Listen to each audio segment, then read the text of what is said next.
Hey there guys, what is up? In this video, we are going to show and explain briefly how to create a Telegram account. Now, the most important thing is Telegram is very highly 100% billion percent dependent on having a contact number. You need to have a phone number, right? That's the most important thing.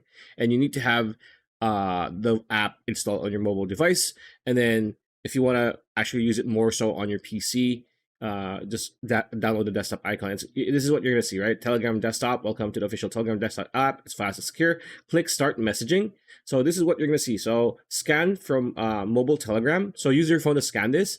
Open Telegram on your phone. Go to device settings, devices, link desktop app. Scan this image to log in. Right? Log in using your mobile phone. Again, you need to have your mobile phone to log into Telegram because again, like what I said, that is the most important thing.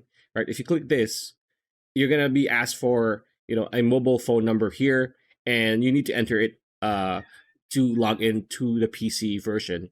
If you're gonna do that on your mobile device, it's much easier because I mean, again, it's already embedded. You have that number already there. So pretty much that's a video. Hope you liked it. Like, comment, share, subscribing. That bell icon. I'll see you on the next video.